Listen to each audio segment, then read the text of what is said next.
오늘은 이제 십자가의 도에 대해서 이렇게 함께 나누려고 하는데, 십자가의 도에서 우리 여러분들은 어떻게 생각하고 계십니까?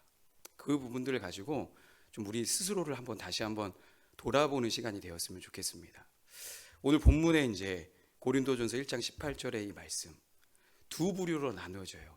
십자가의 도가 멸망하는 자들에게는 미련한 것이요 구원을 받는 우리에게는 하나님의 능력이다. 십자가의 도에 대해서 두 개의 반응이 있습니다. 미련하다, 한쪽은 미련하다 생각합니다. 근데 한쪽은 하나님의 능력이다라고 얘기를 해요. 똑같이 십자가를 바라보는데 한쪽은 하나님의 능력이라고 얘기하고 한쪽은 미련하다고 이야기하는데, 우리 성도님들은 어떻게 생각하십니까? 나는 이 십자가를 바라면서 어떤 마음을 갖고 있는가? 예수님께서 십자가에 돌아가실 때도 이렇게 두 부류가 있었습니다. 예수님에 대해서 적개심을 품고 정말 조롱하는 그런 무리가 있었다면, 마리아와 그 형제들과 함께 그 십자가 밑에서 그 예수님의 죽음에 안타까워했던 사람들이 있었던 것이죠. 그러니까 이 말씀을 쭉 보고 성경을 보다 보면 계속 극명하게 둘이 나누어지는 것을 보게 되어져요. 그러면 여러분들은 어떻습니까? 오늘도 이제 고난 주간의 시작이잖아요. 그리고 십자가에 대해서 이제 우리가 매 새벽마다 또 나누게 될 텐데, 그리고 이게 이번 주만이 아니잖아요. 아마 우리가 신앙생활을 오래 했다면 부활주일, 고난 주간은 한번 계속 해마다 우리가 연중 행상처럼 그렇게 경험했는데, 그리고 그렇게 지켰을 텐데, 그때마다 여러분들은 그 고난 주간 속에서의 십자가를 어떤 의미로 여러분들 생각하고 바라보고 있습니까? 오늘도 우리 목사님께서 말씀하셨잖아요. 이 바울은 십자가만 자랑하겠다. 그동안에 자기가 쌓았던 모든 것을 배설물이다. 좀 약간 고급스럽잖아요. 좀 더 말하면 우리 오늘도 화장실 갔다 오셨죠? 배설물 다 보내셨잖아요. 그걸 보내면서 어머, 너가 내 몸에서 나왔구나. 너를 떠나보내는 게 너무 안타깝다. 어떡하니? 그러면서 시간을 오래 있습니까? 아니잖아요. 얼른 그냥 덮고 내리고 그게 나오는 거잖아요. 바울이 자기가 쌓았던 그 모든 것을 똥으로 여겼어요. 보기도 싫을 만큼. 그는 그래서 자신이 없었을까요? 안 그렇습니다. 바울 스스로는요, 자기가 베냐민 지파라고 해요. 12지파 중에 베냐민 지파는 되게 또 자기네들 나름대로 양반 사상처럼 있습니다. 왜냐? 베냐민만 이스라엘에 태어났거든요. 나머지 형들은 다 라반의 외삼촌 집에서 태어났다면 베냐민만 약속의 땅의 당도에서 태어났어요. 그래서 지파 중에 베냐민 지파다 그러면 또 베냐민 지파 사람은 야, 나는 뼛속부터 여기 이 토박이 약속의 땅 사람이야. 그러면서 또 8일 만에 할례를 받았다라고 이야기해요. 그건 뭐예요? 자기 부모님이 신앙생활도 잘했다는 거예요. 나 몇 대째 나 신앙생활 한 사람이야. 그리고 또 뿐만이 아니라 가말리엘 문화에서 바리새인 중에 바리새인으로 있었습니다. 그러니까 우리로 얘기하면 엄청나게 종교적으로 완벽했던 사람이에요. 율법도 어렸을 때부터 다 지켰습니다. 그렇게 흠이 없는 사람이 그 모든 것을 다 그냥 자랑 좀 이렇게 부끄러 이런 게 아니라 배설물로 아주 정말 보기 싫을 만큼 그렇게 생각하고 십자가를 그렇게 내세웠던 것, 그게 바로 바울이 예수님을 진짜 만났기 때문인 거죠. 한 목사님이 그 책을 쓰시면서 이런 간증을 하더라고요. 자기도 오랫동안 이 십자가를 보면서 이 십자가는 예수님을 믿는 표식이라고 생각했다는 거예요. 십자가를 보면 저 사람이 예수를 믿는 사람이구나. 십자가가 쓰여 있는 곳은 예수 믿는 가정이구나. 이렇게만 생각을 했더라는 거예요. 십자가가 능력이다 라고 생각을 못했다는 거예요. 목사님도. 여러분들은 어떻습니까? 저도 제가 이렇게 목회자가 되기까지 수많은 고난주간을 보냈잖아요. 지난 시간에도 한번 나누기도 했지만, 고난주간을 이렇게 보내면서 성도의 입장과 또 다르게 또 사역자의 입장에서 있으니까 이번 고난주간은 어떻게 할까? 매 해마다 외우잖아요. 너무 빨리 돌아오는 거예요. 그러니까 지난번에는 이렇게 했는데 좀 달라야 되잖아요. 그러니까 매 해마다 이 돌아오는 이 절기들이 부담이 되고 어려워지는 것들이 있더라고요. 그러니까 순간순간 제 안에 이제 그걸 보니까 이 고난주간을 똑같이 보내면서도 처음 어떤 그 감격이 사라지는 겁니다. 막 하나하나 그 은혜를 경험했을 때와는 다르게 매해마다 이렇게 지나가면서 또 이건 뭘로 또 시간을 때워야 되나, 이런 식으로 대하는 내 모습을 보면서 이게 심각하다고 여기지 못했습니다. 아마 이 중에는 미련하다고는 얘기하지 않을 거예요. 십자가를 보면서 아우 미련해, 아마 이런 부류는 없을 겁니다. 그러면 다른 부류인 하나님의 능력이라고는 여깁니까? 하나님의 능력이야, 그것도 아닌 것 같아. 그냥 좋은 의미, 그냥 드라큘라가 나타나면 찡 이렇게 발사해서 뭔가 이렇게 하는 것, 과연 나에게 있어서는 그 십자가는 어떤 의미가 있는가? 여기서요, 우리 고린도전서 1장 18절 말씀 다시 한번 띄워주세요. 이 두 부류가 한 십자가에 도해서 한 부류는 미련하다, 한 부류는 하나님의 능력이다라고 이야기하는데 왜 이렇게 차이가 나는 줄 아십니까? 이 두 부류가 왜 이렇게 반응이 나오는지 아세요? 멸망하는 사람들은요, 자기가 멸망한다고 생각하지 않아요. 그러니까 미련하게 여기는 겁니다. 구원을 받은 우리라고 하면, 구원받은 사람은 자기가 멸망할 존재인지를 압니다. 그러니까 이게 나를 구원한 십자가였구나, 하나님의 능력이었구나 하는 것을 안다는 것이죠. 그러니까 십자가의 도에서 나는 어떤 반응을 보이느냐라고 이렇게 할 때 그냥 내 존재가, 난 어떤 존재지? 나는 정말 멸망할 사람이 맞나? 나는 정말 죽어야 될 죄인이 맞나? 이게 진짜 분명해지면 이게 하나님의 능력이구나라고 믿어지고, 내가 나에 대해서 멸망할 존재라고 여기지 않아요. 나 괜찮은데? 그러면 이게 하나님의 능력으로 여기지 않고 오히려 왜 죽어? 왜? 나 때문에 왜? 굳이 저렇게 죽을 필요가 있었나? 이렇게 아무 무감각하게 생각한다는 거죠. 그러니까 십자가에 대해서 왜 바울이 그렇게 자랑하고 막 했는가? 자기가 어떤 존재인지를 알았기 때문인 거예요. 여러분들이 다 예수님을 만났다, 예수님을 영접했다 하면 반드시 이 과정이 있어야 됩니다. 예수님의 믿을 때 그냥 교회 왔네, 드렸네, 이게 끝이 아니라 예수님을 믿는 모든 사람들에게 있어서요, 하나의 과정이 있어요. 그게 뭐냐? 내가 어떤 존재인지를 깨닫는 거예요. 누가복음 5장에 보게 되어지면 예수님께서 이 갈릴리 호숫가에서 베드로와 그렇게 이제 제자들을 만나게 됩니다. 아직은 좀 띄워두지 마세요. 네. 자, 그 갈릴리 호숫가에서 이제 배를 타고 이렇게 막 그 밤 맞도록 이제 수고를 했어요. 그리고 나서 이제 아무것도 얻지 못한 그 빈 배를 가지고 그물을 씻고 있을 때 예수님께서 큰 무리를 이끌고 오십니다. 그러면서 네 배를 좀 사용할 수 있겠니? 라고 이야기할 때, 자, 밤을 샜다고 했잖아요. 밤을 샜으면 어떻겠죠? 아침이면 많이 피곤하겠죠. 그물을 씻고 있다면 이제 들어가서 이제 잘 일만 남았는데, 그리고 또 소득도 없으면 얼마나 더 허탈합니까? 만선이 돼서 왔으면 막 시간 가는 줄도 모르고 막 너무 행복할 텐데, 밤이 맞도록 그냥 그물을 그렇게 내렸다가 올렸는데 아무것도 소득을 없을 때 더 결과가 허탈할 거 아니에요. 그런 가운데 이제 낙심해 있는데 예수님과 큰 무리가 올 때 어떤 마음일까? 여러분들 그 입장에서 한번 생각해 보세요. 그러면 예수님께서 이제 큰 무리를 오는데 뭐야? 뭔 일이야? 그러면서 이제 배를 이제 띄워서 한참을 설교하십니다. 한참을. 설교를 얼마나 했는지 몰라요. 한참을 설교하시고 이제 설교가 다 끝났어요. 그럼 어떻게 돼요? 주기도문 하고 가야 되잖아요. 그렇죠? 근데 갑자기 예수님께서 베드로에게 깊은 데로 가서 그물을 던지라고 이야기를 합니다. 그 얘기를 들을 때 그냥 가면 되잖아요. 근데 이제 여기서 띄워주세요. 자, 5절 말씀, 누가복음 5장 5절 말씀.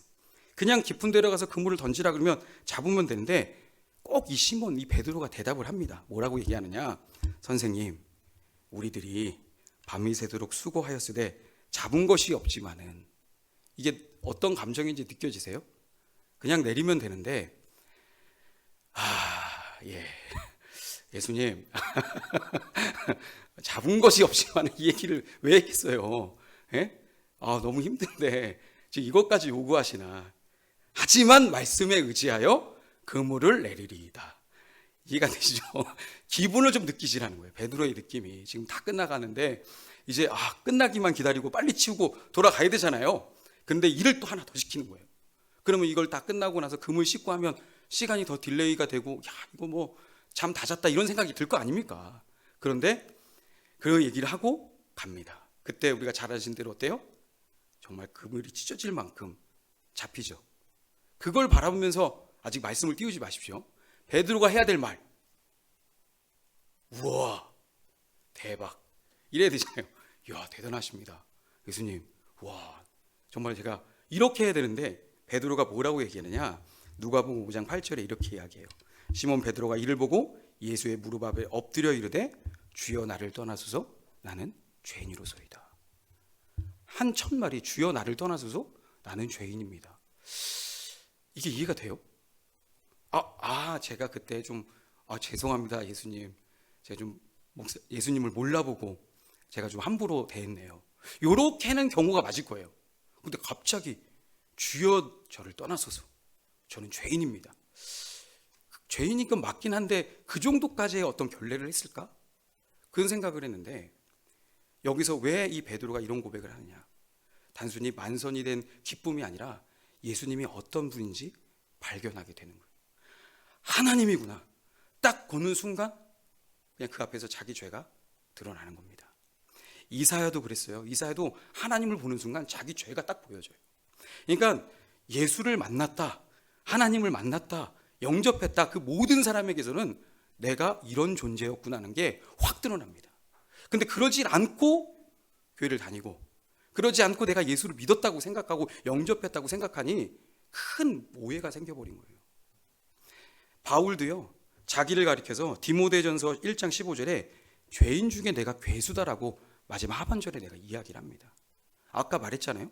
바울이 무슨 그렇게 큰 범죄를 저질렀겠습니까? 예? 그런데 자기를 향해서 내가 죄인 중에 내가 괴수다라고 이야기합니다.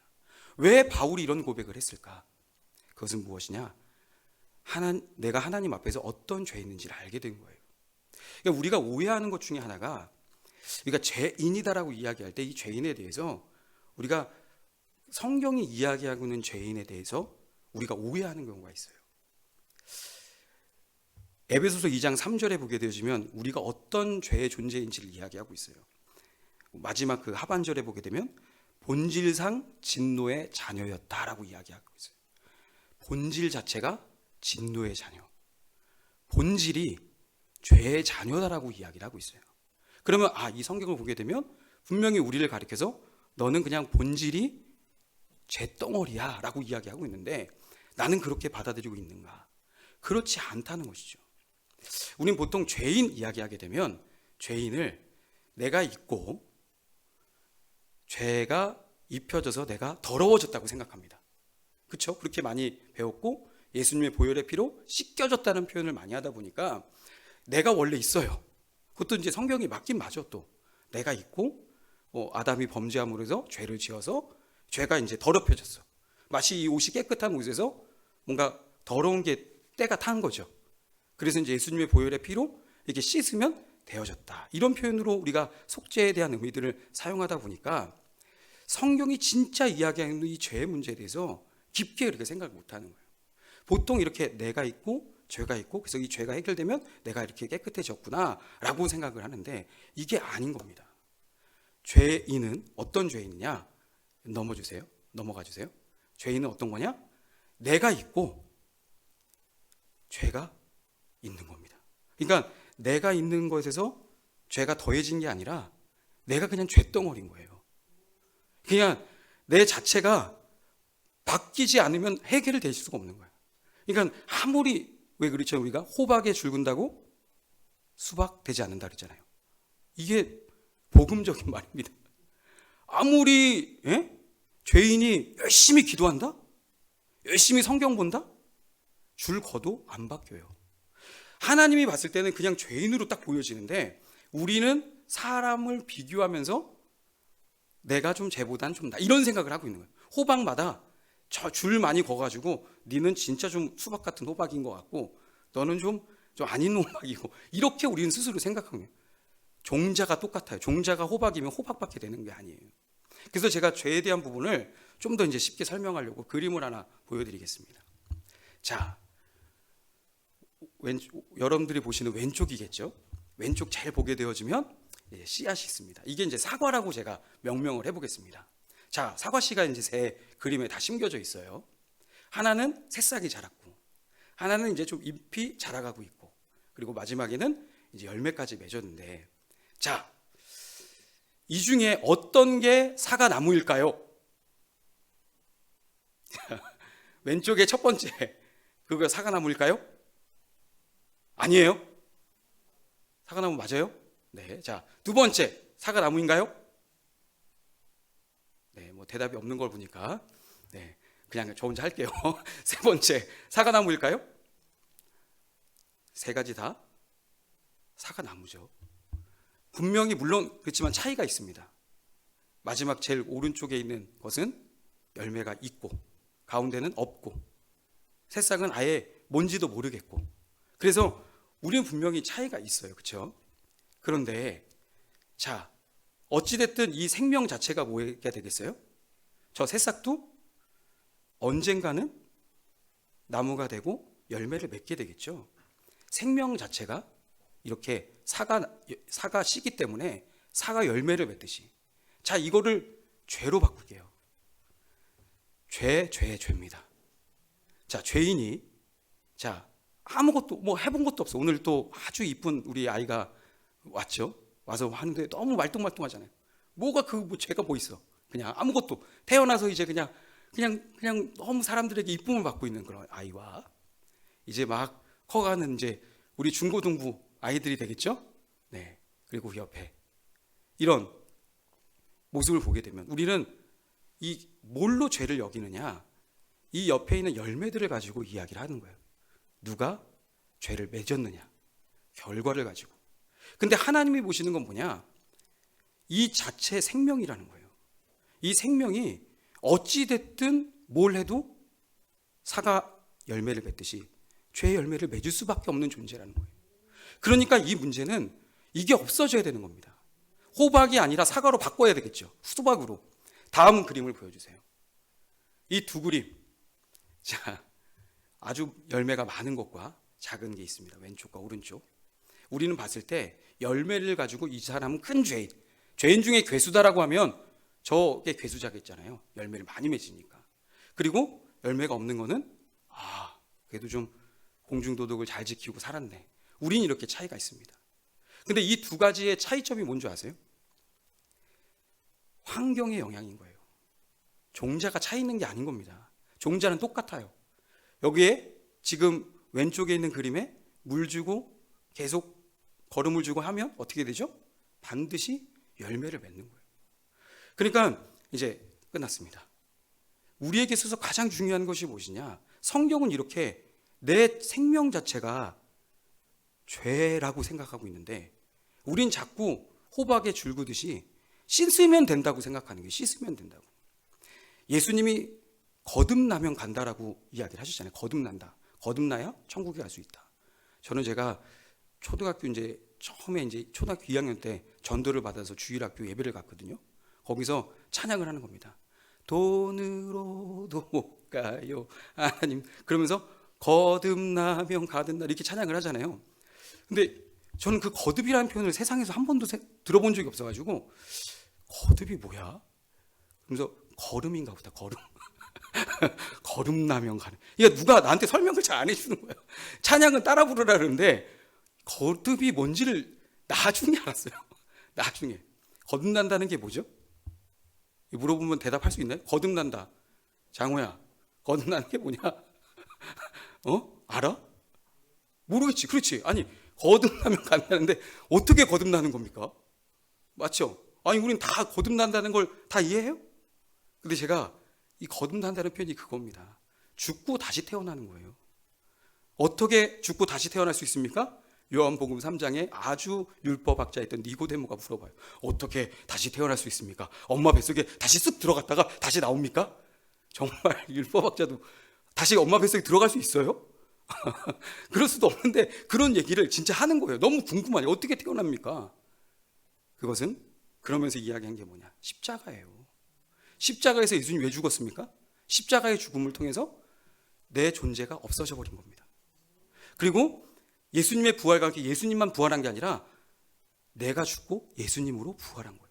이걸 믿음으로 우리가 거듭난다는 것이죠. 그래서 오늘도 세례를 주셨잖아요.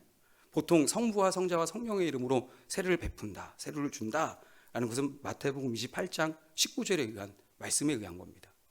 그런데요, 침례를 줄 때는 침례를 주는 목사님이 어떻게 표현한 줄 아십니까? 성부와 성자와 성령의 이름으로 침례를 베푼다? 라는 표현을 쓰지 않습니다. 갈라디아서 2장 20절의 표현을 써서 물에 집어넣으면서 예수와 함께 죽고라고 얘기해요. 죽여요. 그리고 좀 말 안 듣는 애들은 물에 좀 오래 있게 합니다. 물 좀 먹인대요. 뭐 농담입니다. 그래서 저도 침례도 받고 세례도 받았어요. 이거 나중에 차차 얘기할 텐데 물을 이렇게 들어갑니다. 그래서 들어갔다가 나중에 딱 일으키면서 예수와 함께 살았다라고 이야기를 해요. 이게 예수를 믿는 의미예요. 예수를 믿는다는 것은 내가 죽어버린 거예요. 그리고 예수님이 생명이 되어서 태어난 겁니다.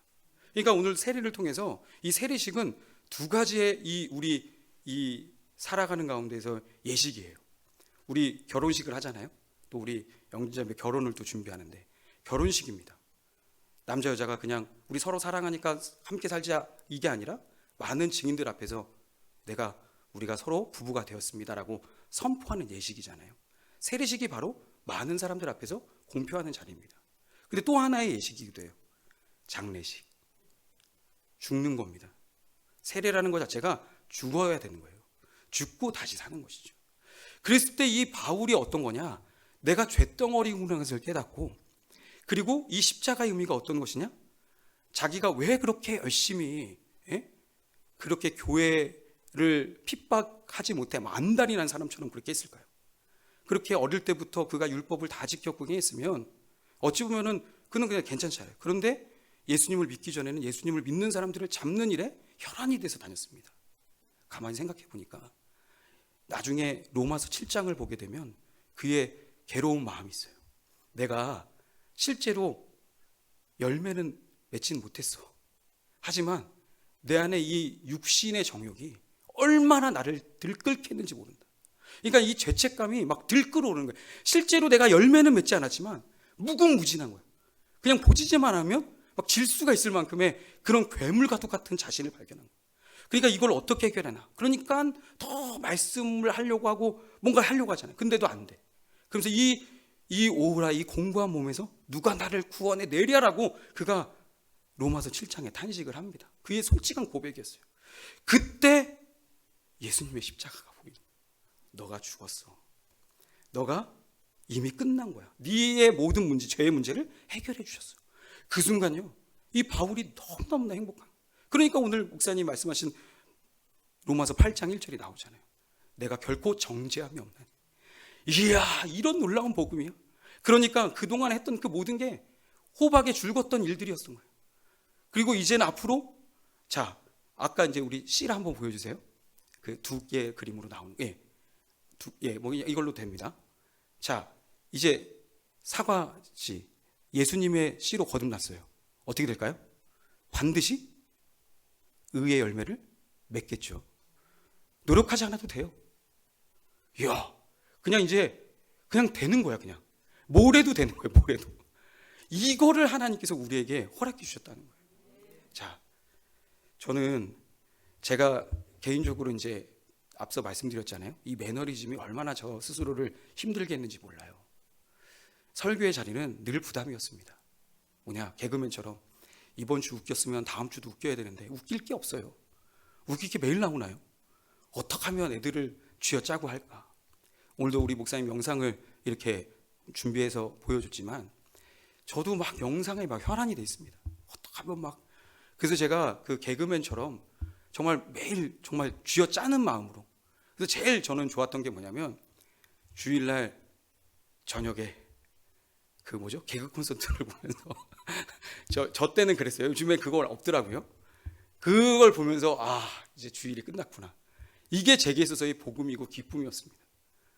실제로 너무 힘든 거예요. 아니 매 주마다 이 설교를 해야 되고 아이들을 만나는데 맨날 뭘 얘기를 해요. 무슨 얘기를. 저도 너무 답답하고 할 얘기도 없는데 계속 1시간씩 한 30분씩 얘기를 해야 되니까 한번 이 자리에 서서 얘기 한번 해보세요. 할 얘기가 있나? 그렇잖아요. 아, 이걸 무슨 얘기를 해? 고난주간 다 똑같은 본문인데 무슨 본문을 가지고 또 어떻게 요리를 합니까? 정말 힘들고 어렵더라고요. 그런 제 안에 매너리즘을 갖고 있는데 누구한테도 얘기도 못했어요. 이 교육자가 더 절박한 게 뭔지 아세요? 우리 성도님들이라도 이렇게 제가 좀 부족 이렇게 해야 되잖아요. 근데 그러면 됩니까? 아닌 척 해야죠. 뭐 할렐루야 이렇게 막 씩씩하게 막 목소리를 하는데 속으로는 막 힘들어 죽겠는 거예요. 아닌 척 막 웃는 척. 그래서 우리 영진 자매가 어제 웨딩 촬영을 했다는데 저는 생각이 나는 거예요. 웨딩 촬영을 정말 전 잘했어요. 이걸 계속 훈련했거든요. 거울 보면서 이래야 되는 줄 알고 괴로워도 부글부글 끓어도 어떠세요? 웃는 얼굴에 침 못 뱉잖아요. 속으로 막 문드러져요. 다음 주에 안 온다고? 괜찮아. 막 뒤에서는 가져 죽어라 막. 별 들끓는 마음을 숨기려고 막 잠재우려고 얼마나 힘들었는지 모릅니다.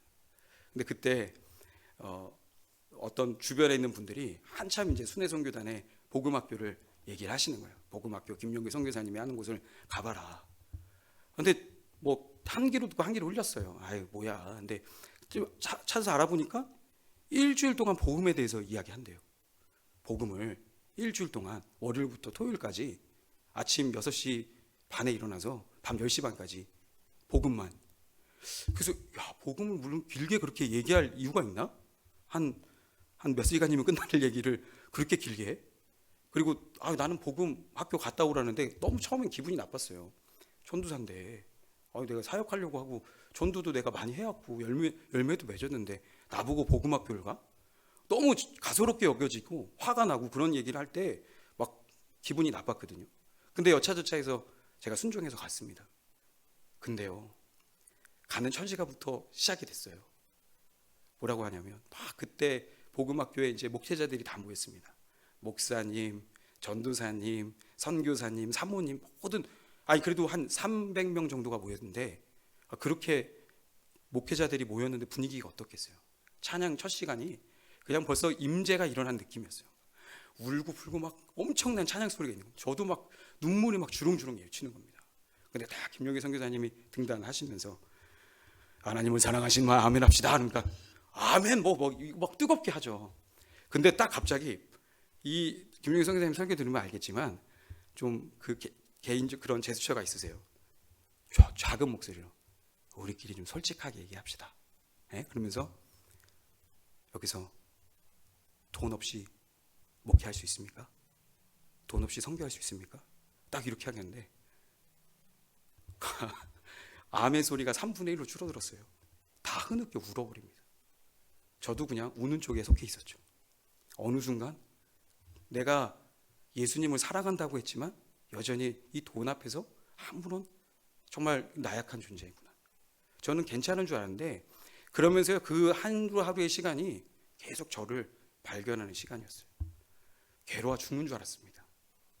그런데 예수님을 만난 사람들에게 앞서 말했죠? 죄를 깨닫게 한다고 했잖아요. 근데 깨닫기만 하지 않습니다. 죄를 깨닫고 난 다음에 뭘 경험하느냐? 사랑을 경험해요. 우리 로마서 5장 8절 말씀. 우리가 아직 죄인 되었을 때, 저는 이 말씀에서 이 앞에 있는 구절이 확 와닿았어요. 제가 너무 막 괴로워서 너는 뭐 돈 없이도 뭐 할 수 있다면서, 네가 뭐 이런 저런 것들 다 할 수 있다면서. 근데 내 존재가 막 다 드러나는데 너무 부끄럽고 괴롭고 막 죽고 싶고 이런 마음이 드는데 하나님께서 그런 나를 향해서 뭐라고 얘기한 줄 아세요? 내가 내 스스로 내 존재를 바라보면서 너무 수치스럽고 부끄러운 그런 존재를 향해서 나 같아도 내가 막 믿어지지도 않고 막 쓰레기로 여겨지는데 하나님이 나는 그런 너를 알았어. 너의 그럴 때, 너가 죄인 되었을 때, 네가 지금 이렇게 목사 비슷하게 이렇게 후박 줄구고 있을 때도 아닌, 네가 정말 아무것도 모르는 그냥 죄 덩어리로 있을 때 난 너를 사랑했어. 날 사랑해 라고 하는 그 순간 눈물이 막 나는, 엄청나게 나는 겁니다. 내가 죄인인 것을 깨닫는 자에게 바로 나를 사랑하시는구나, 이게 보여지고 믿어지는 거예요. 바울이요 그때부터 십자가만 자랑하는 거죠. 야, 내가 뭘 하지 않아도 그동안에 내가 줄 긋려고 열심히 노력했는데 한번 수박 한번 대보려고 기도해보고 애썼는데 이걸 딱 하고 나니까 자유해지는 거예요. 그리고 뭐 물론 지금도 좀 설교하는 부분에서 부족함과 어려움들이 있지만 그때도 편하더라고요. 감추지 않고 확 드러내는데 다 걸려들어요. 제가 속으로 생각하는 거 다 가지고 있더라고요. 왜? 본질상 다 같은 진노의 자녀라 똑같은 생각을 다 하고 있어요. 그러니까 이 복음이 외쳐질 때마다 너무나 행복한 겁니다. 복음을 자랑할 수밖에 없잖아요. 이게 십자가의 능력이에요. 똑같은 십자가의 복음, 그 얘기를 지난주에 듣고 오늘 듣고 계속 똑같이 들어도 이 복음을 우리 목사님과 함께 이제 그림을 그리고 있습니다. 다시 복음입니다. 그래서 복음을 저도 제가 이제 우리 홈페이지에 들어가시면 행복모임 1, 2 실행 1, 2를 올려놨거든요. 제 딴엔 좀 이쁘게 올려놨으니까 꼭 다운받아 보십시오. 자, 그걸 만들면서 저도 다 알고 있는 이야기고 이걸 딱 있는데 그냥 쓰는 동안 얼마나 은혜 받았는지 몰라요. 바로 복음이 이건데 내가 뭐 때문에 이러고 있었던 거야. 그래서 솔직히 저는 이 자리에 쓰면서 다시 한번 제가 이 복음이 너무나 소중한데 이걸 놓친 상태에서 또 뭔가를 또 말 잘하려고 했구나. 또 뭔가 또 코미디언이 돼서 이 자리에 또 뭘 또 나를 또 드러내려는 그런 모습으로 갔구나. 정말 예수님만 드러나는 자리. 그리고 정말 그 복음의 그 능력을 경험하는 우리 정말 우리 군포 큰나무교회 우리 다음 세대요 우리 성도님들 되시기를 예수님의 이름으로 축원합니다.